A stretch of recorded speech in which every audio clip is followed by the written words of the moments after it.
Salut à tous, bienvenue dans une nouvelle vidéo. Aujourd'hui, je vais vous présenter un nouvel outil qui s'appelle Stripe Checkout. Alors, qu'est-ce que c'est que Stripe Checkout? C'est un petit outil en fait qui vous permettra de déployer une petite solution, un petit tunnel de paiement avec des produits ou des abonnements très simplement sans avoir à coder. Ça, c'est idéal en fait si vous avez une petite boutique de vêtements, que vous n'avez pas forcément un site ou que vous avez une association et que vous voulez faire payer les adhérents de votre association en fait directement par internet sans avoir un site. Vous pouvez utiliser cette solution. C'est très simple, c'est super intuitif et je vais vous montrer un petit peu comment on peut configurer tout ça et comment on peut le mettre en place. Nous voici dans l'interface de démo en fait de Stripe. Je vais vous montrer un petit peu comment on configure un peu le checkout, comment ça fonctionne. Sachez que en fait c'est une version de démo mais que du coup dans l'outil ça reste très similaire au niveau de la configuration. Mais là c'est pour les raisons de la démo, je préfère vous présenter leur tunnel qui est plutôt bien fait en fait. Donc premièrement, vous avez le choix entre one-time payment ou recurring payment. Donc ça dépend de ce que vous voulez. Si vous avez une association et que vous voulez faire payer vos adhérents tous les mois, tous les ans, vous pouvez choisir recurring payment. Ou sinon, si vous avez un produit, one-time payment, c'est assez simple au final. Ici pour la démo, je vais changer, je vais plutôt prendre recurring payment pour vous montrer un petit peu comment ça fonctionne. Donc une fois qu'on a cliqué sur suivant, vous voyez en fait le contour ici de ce que vous voyez en fait la fenêtre, c'est une preview un petit peu du checkout, comment ça va apparaître sur Stripe. En fait Stripe ils ont déjà un checkout qui est codé au niveau du HTML et du CSS, donc on peut pas trop le customiser. Ce que vous pouvez customiser en fait c'est les couleurs, c'est ajouter des champs, faire de l'upsell, ajouter des produits supplémentaires, changer un petit peu la fonte du checkout, mais il n'y a pas non plus tout. Donc ça reste une solution de no-code, donc on peut changer des choses, mais on ne va pas le changer en profondeur. On reste sur une identité qui est l'identité du checkout de Stripe. Donc une fois qu'on a customisé un petit peu tout son checkout, on peut aller sur suivant pour voir comment il va apparaître. Donc ça change un petit peu.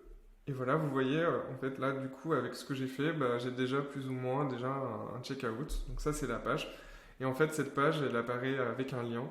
Donc vous avez un lien qui vous donne dans le back-office de Stripe et vous n'avez plus qu'à le copier, le partager, l'ajouter sur votre site, sur un autre bouton si vous voulez faire du recurring et que vous ne voulez pas forcément passer par une solution interne. Vous pouvez choisir d'externaliser du coup avec Stripe Checkout. Il faut savoir également qu'on peut choisir des éléments supplémentaires. C'est qu'on peut choisir Apple Pay ou Google Wallet ici, ce qui vous permet en fait, en fonction de la machine de l'utilisateur, donc soit un Google, soit un Apple, de lui proposer le Google Pay ou le Apple Pay. Donc c'est hyper simple aussi, ça permet en un clic d'avoir un paiement, vous n'avez pas besoin de rentrer votre carte. Après, si la personne ne veut pas l'utiliser, elle peut quand même utiliser sa carte simplement ici avec les éléments.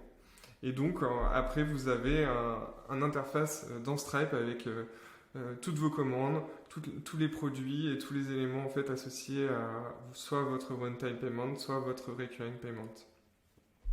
Après vous pouvez choisir du coup où est-ce que se situe votre customer location, donc comment dire, la localisation du client. Donc si c'est en France, là vous pouvez voir comment ça fonctionne et comment ça apparaît. Parce que bien évidemment, ils ont traduit en fait l'interface et donc là on voit, c'est plutôt propre, plutôt clair, on voit tout écrit en français. Bien évidemment, si l'utilisateur ne veut pas payer, en fait il y a un petit bouton ici qui vous permet de revenir en arrière, comme ça en fait l'utilisateur n'est pas bloqué sur la page de paiement, il peut retourner soit sur le site, si c'est un site, soit vous pouvez choisir de cacher le bouton si vous ne voulez pas avoir de retour possible pour l'utilisateur. Donc voilà une petite démo en fait de Stripe Checkout.